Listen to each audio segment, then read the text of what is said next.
Así es, queridos amigos, muy buenas tardes. Bienvenidos una vez más a Montgomery al Día, su programa oficial del gobierno del condado de Montgomery, galardonado a nivel nacional. Y como cada martes a las 2 de la tarde, ya por 11 años acá en esta emisora, pues su presentadora, Lorna Virgilí. Muchísimas gracias por esa sintonía y le recordamos que estamos en vivo en la página de Facebook de Radio América. Así que si nos quiere ver, por favor, pues búsquenos ya mismo. Mire, en el Facebook. Hoy tenemos un invitado especialísimo.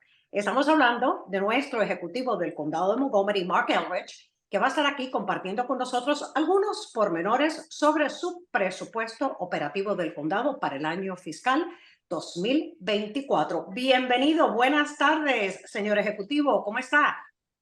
Estoy bien. Qué bueno. Un poco cansada.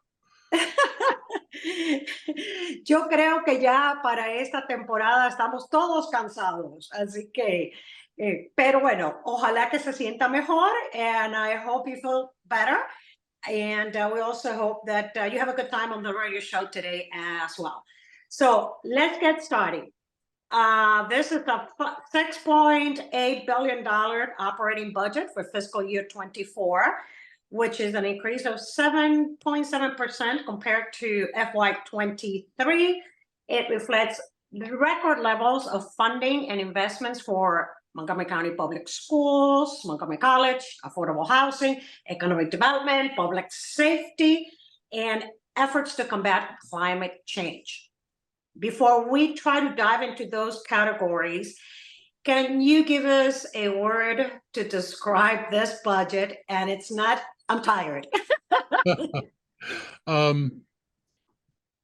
will say, openly that this is a really difficult budget to put together because the school system came over with an unprecedented ask for an increase that required us to add 10 cents to the tax rate. There's no way that their increase could have fit into our budget. Normally we're able to manage it. We haven't had to raise taxes for a while. But we normally are making what they call maintenance of effort and a little bit more. $300 million is a whole other league. Our revenues don't increase like that. And it forced us to make a really tough decision. And, it starts with, we do a lot of good things in this county and we didn't want to take a step back. Let me go ahead and translate all of that, Mr. County Executive. Le preguntábamos, ¿no?, que este es un presupuesto de $6,800 millones, el cual pues incrementa fondos para las escuelas públicas del condado de Montgomery, al igual que incorpora otros componentes como vivienda asequible, desarrollo económico, seguridad pública y los esfuerzos para combatir el cambio climático. Le preguntaba ¿cuál es una palabra para describir el poder armar este presupuesto? Nos contesta que ha sido difícil porque las escuelas públicas pues llegaron con una petición, un incremento necesario para cumplir con lo que se llaman los esfuerzos de mantener dictados por el estado de Maryland, y estamos hablando de casi $300 millones. Por lo tanto, pues se ha incorporado un incremento de 10 centavos a la tasa de impuestos sobre la propiedad. En el condado había muchos años que no se incrementaban los impuestos a la propiedad y sin duda que esta ha sido una petición bastante elevada, difícil por parte de las escuelas públicas y sin duda alguna una decisión tough, muy difícil. So difficult and tough. Talking about those 10 cents, Mr. County Executive, to meet the requests of the Board of Education, you said it, it's never comfortable to increase taxes on the property, but we need to invest in our future and the needs of the priorities. Why 10 cents? ¿Por qué 10 centavos de incremento? So the schools asked for about 300 million. They had 75 million coming from the state. So they needed about 22 million more, 220 million from the county. I could have gotten a little way there. We could have not done some of the things we're doing. I didn't, give you an idea of what we're doing that I think is important. We're keeping $7.4 million in the Working Families Income Supplement, which helps people, lower income households get by in Montgomery County. We're keeping 6.2 million in for food programs. During COVID, we found we were funding, tens of millions of dollars in food supplements. We no longer have any federal money for this. And so if we don't put some of this money in, then a lot of people are going to go hungry. We put 5.8 million in for future COVID response. We don't know for sure what we're going to need, but we wanted to make sure we had some money reserved. So if there's something comes up, if there's another variant, if we have to buy tests again, or if we have to buy vaccines, that we'll have the money to be able to do that. We know that our health partners, African American Health Program, the Latino Health Initiative, Asian American Health Initiative, all did amazing work during COVID. But we also know that we discovered all these unmet needs out there in the community. So between those three programs, you have another $2 million in those programs. So that's $20 million that we weren't spending before that we could just take out. But if I take them out, I'm going to be hurting people. And that's the kind of choice we had, was either fund the schools with the tax increase and try to maintain the things we're delivering to residents of the county, or, make this other choice. Let me go ahead and translate that. Voy a traducir haciendo un resumen de lo que acaba de explicar el Ejecutivo. ¿Por qué ese aumento de 10 centavos por dólar al impuesto de la propiedad? Las escuelas públicas vienen con una petición de casi 300 millones de dólares. El Estado aportaría 75 de los 300, lo que quiere decir que unos 220 millones de dólares vendría del condado de Montgomery. Entonces, para darle ese dinero a las escuelas públicas, habría que hacer algunos recortes presupuestarios, como por ejemplo, recortes que tuvieran un impacto fuerte en las familias de nuestra comunidad, programas existentes. En el presupuesto existente hay unos 7.4 millones de dólares en lo que es el suplemento de asistencia financiera para las familias trabajadoras necesitadas.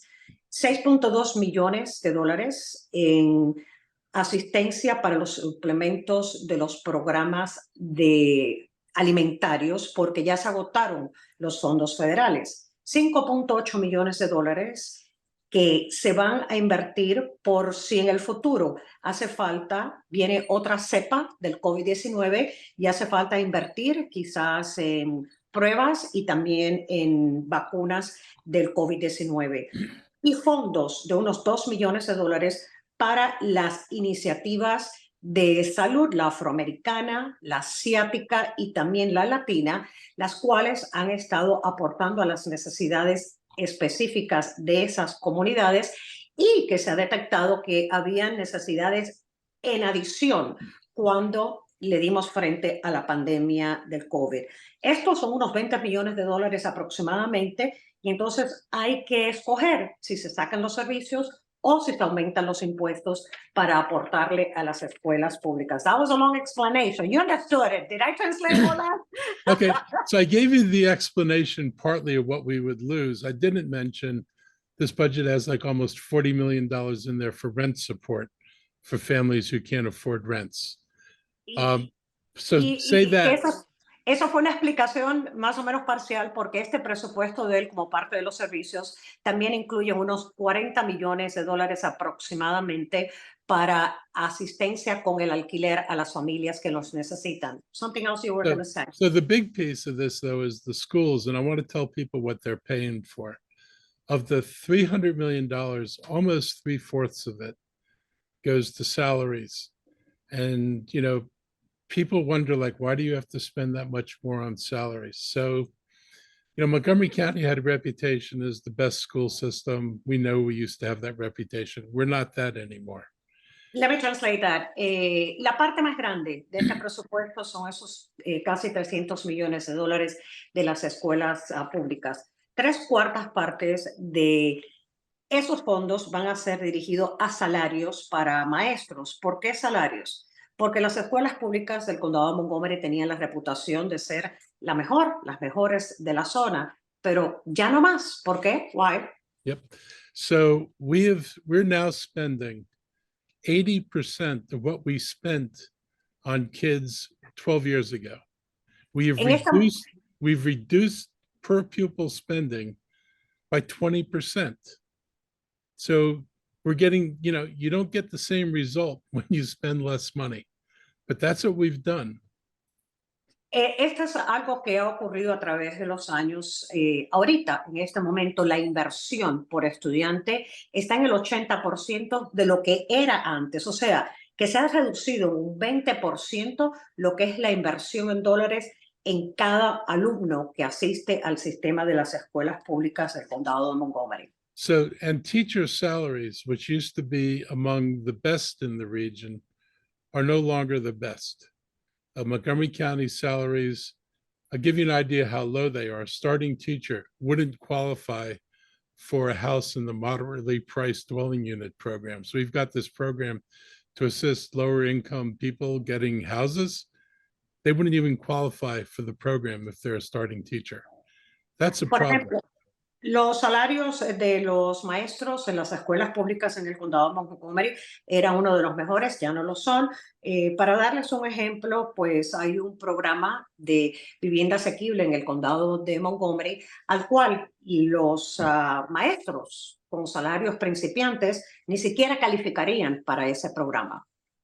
And teachers today are no longer the top earners in the state. There are other jurisdictions that actually pay more than we do. And the thing that worries us most is that in a couple of years, the state blueprint for education is going to require that every school system in the state start paying teachers $60,000 a year, which is more than we pay right now. When that happens, you would make the same money in Montgomery County and any other county in the state where it's a lot cheaper to live. And right now, you get lower pay in these other jurisdictions.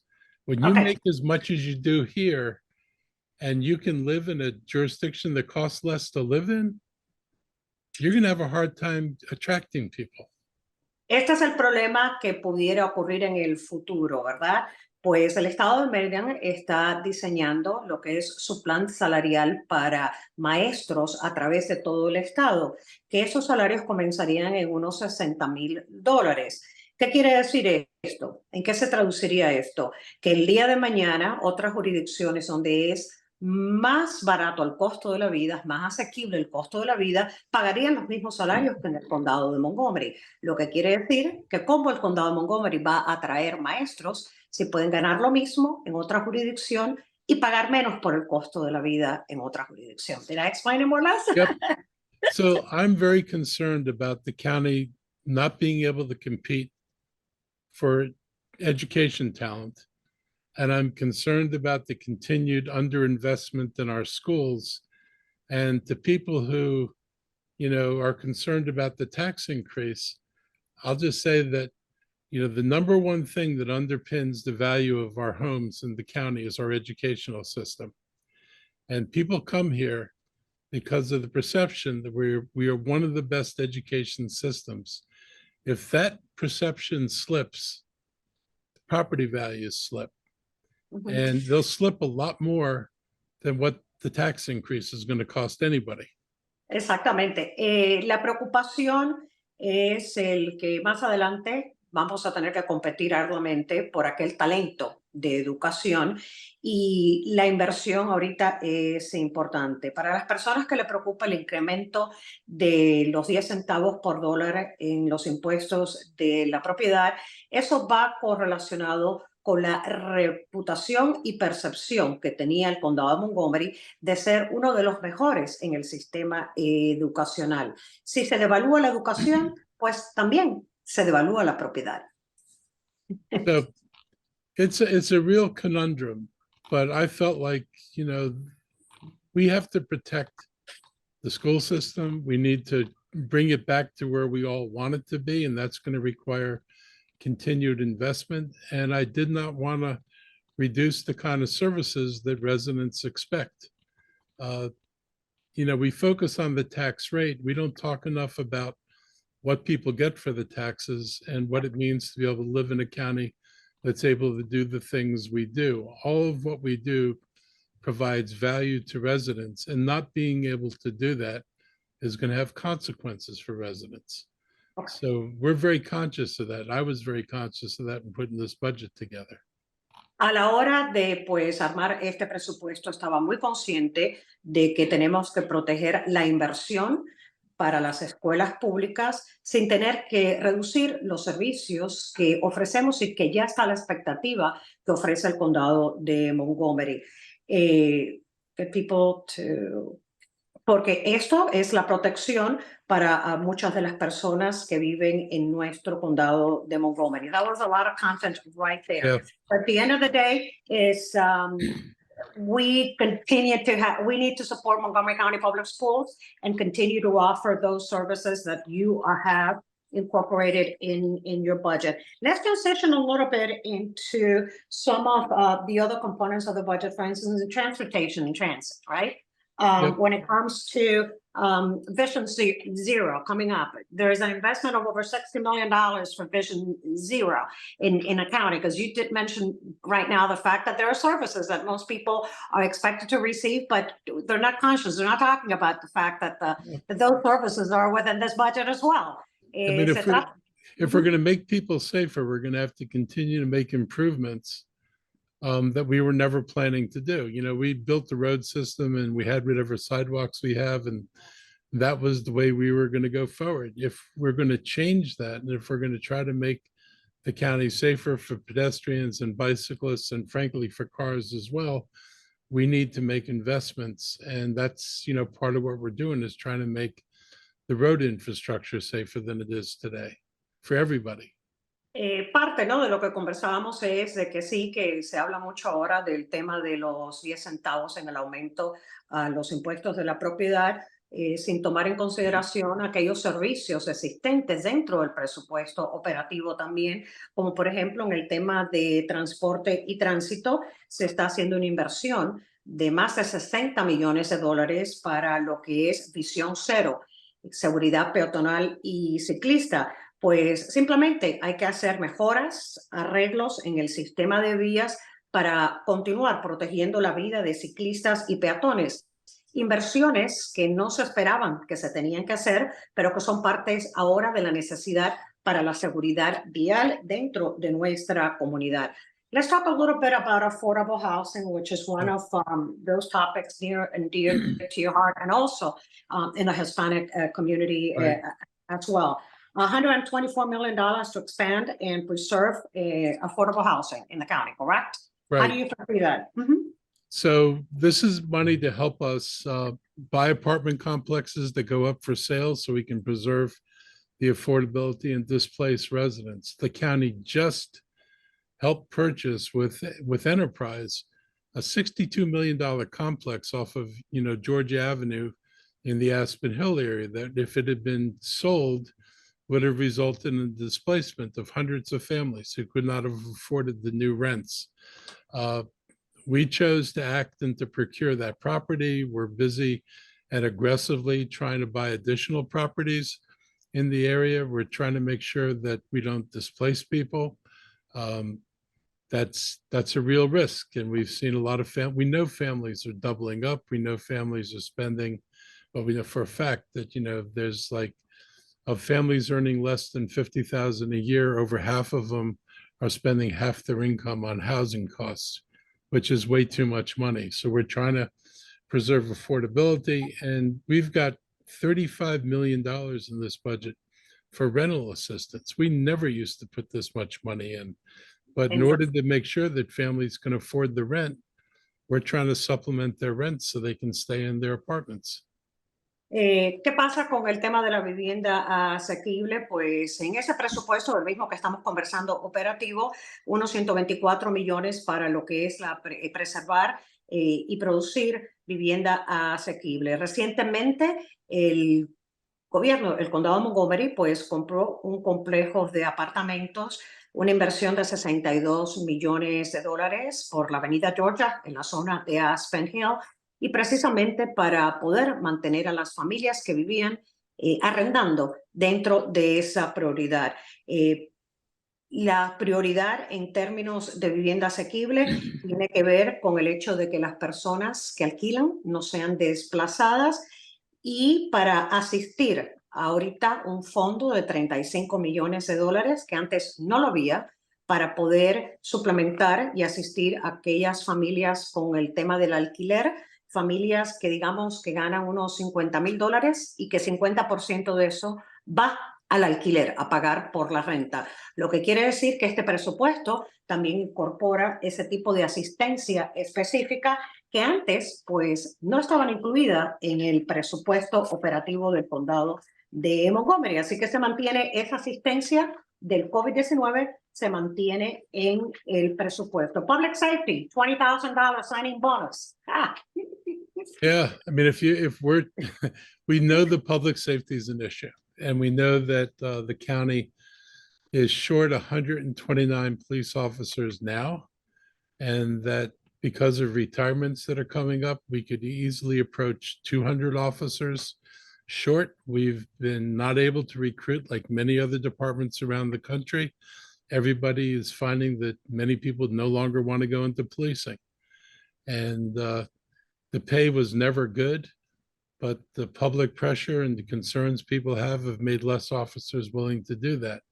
So we joined other jurisdictions around us that were offering hiring bonuses, and we matched the hiring bonuses of two of the other jurisdictions at $20,000 if you go through training and successfully become an officer.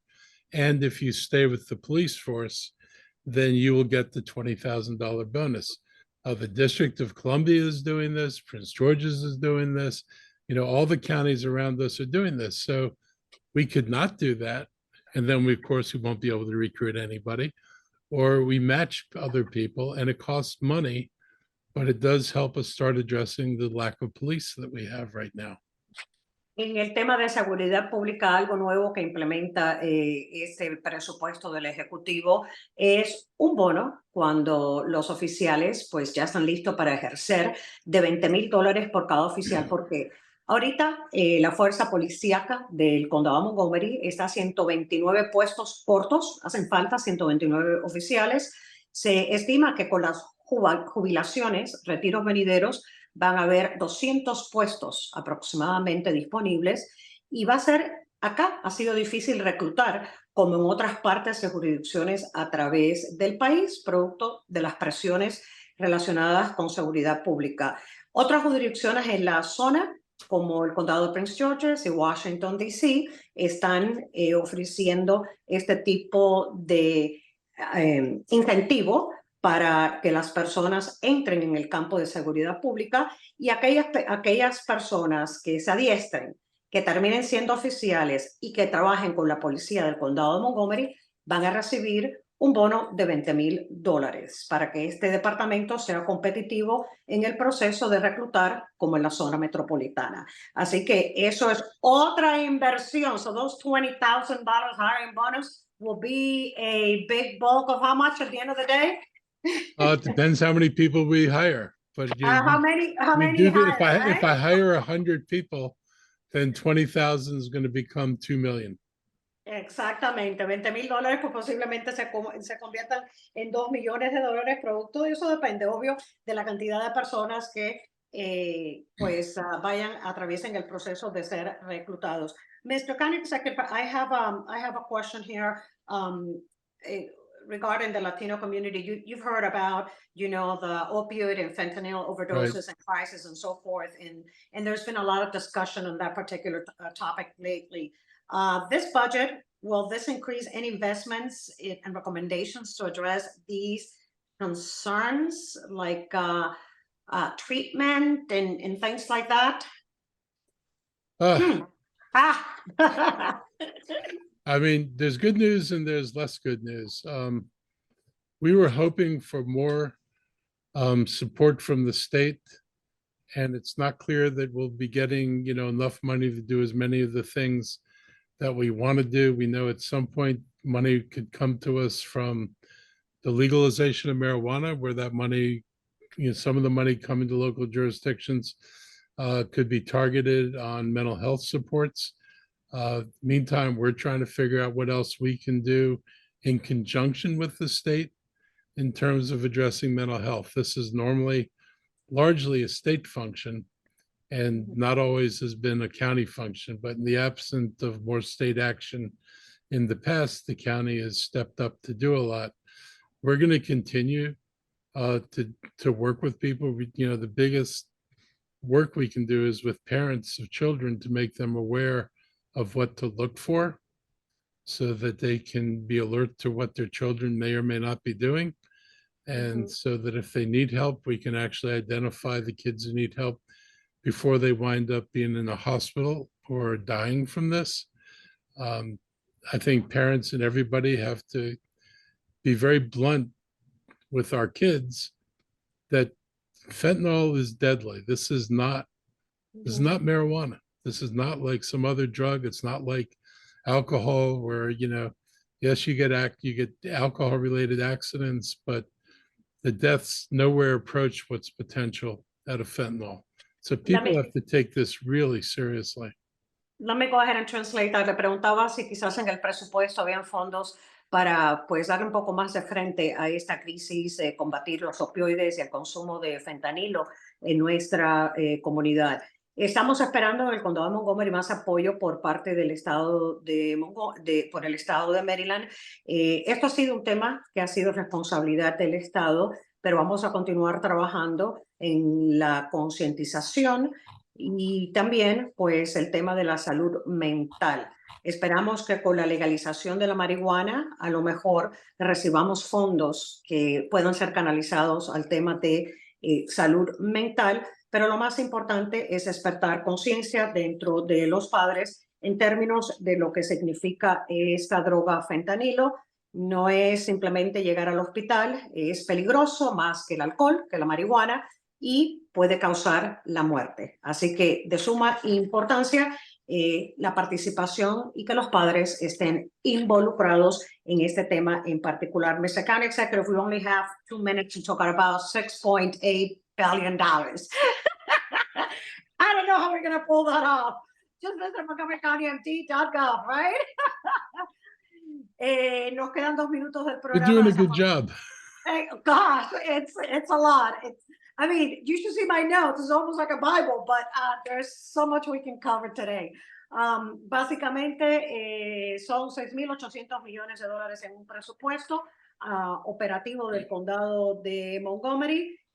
County Council, it's starting hearings this week, and they should be reaching out to you, I suppose. We've heard Council President Glass saying that he's looking forward to thoughtful deliberations, and we'll be hearing from county residents at County Council. So you're willing and able and ready to continue the conversation, correct? Right. We are. Okay, it's a fundamental question. You could focus on the tax rate, or you could focus on what you want the county to be. Okay. And if you focus on what you want the county to be, then you figure out how much money you have to raise in order to do the things you want to do. If you're going to focus on the tax rate, then you've got to understand that depending on the tax rate, a lot of stuff you want will never get funded. Right. People have got to face that reality. Thank you, Mr. County Executive. Y para finalizar, hay que darle frente a esta realidad. O nos enfocamos en el incremento de los impuestos a la propiedad o en lo que el condado quiere y busca ser. De eso se trata. Las audiencias comenzaron ya en el Consejo y pues el Ejecutivo del Condado está listo y disponible para continuar sus negociaciones con el Consejo y, por supuesto, escuchar a nuestros residentes. Thank you, Mr. County Executive. We gotta go. Time's up. Thank you. Have a great afternoon. You too. Bye. Bye. Y hasta aquí su espacio, Montgomery al Día. Gracias por su amable sintonía y será entonces hasta el próximo martes